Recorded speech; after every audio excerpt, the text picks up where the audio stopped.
είναι ότι η χώρα μας είναι πράγματι πλούσια. Νοτίως της Κρήτης, στην επωνομαζόμενη λεκάνη του Ηρωδότου, υπάρχει ανεκμετάλλευτος πλούτος και πρέπει άμεσα να προχωρήσουμε στην αξιοποίησή του.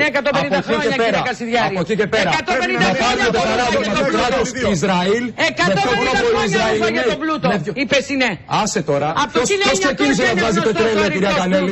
Ποιος ξεκίνησε να βγάζει πετρέλαιο στην Ελλάδα? Οι Έλληνες το 1973 επί στρατιωτικού καθεστώτος. Με Έλληνες εργάτες, με την ανεργία στο 0, με τη φούσκα του δημοσίου χρέους στο 0. Τα λαβρεωτικά τα ξέρεις. Εσύ πας 100 χρόνια πίσω. Οι Siemens πώς ήρθαν?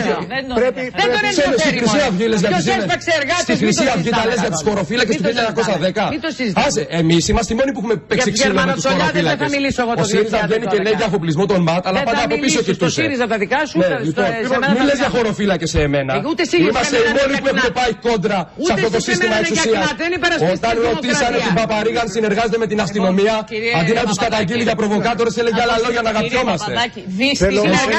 Έτσι είπα στην Παπαρίγα, έτσι της είπα, συνεργαστήκανε, να δούμε τα πλάνα. Συνεργαστήκατε, δεν ασχολείσαι με παλιοκουμούνι, δεν ασχολείσαι με φασισταριά, αν είναι δυνατόν. Δυστυχώς, πέρα από την κρίση της οικονομίας. Τη ρωτήσανε, συνεργαστήκατε και απάντησε, κύριε Αναβολίνε, λόγω παρέλευσης ωραρίου.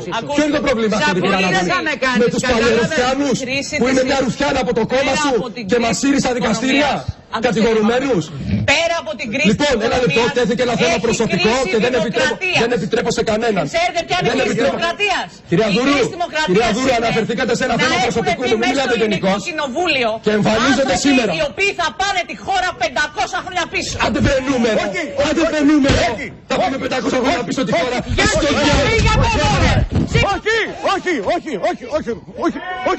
Όχι.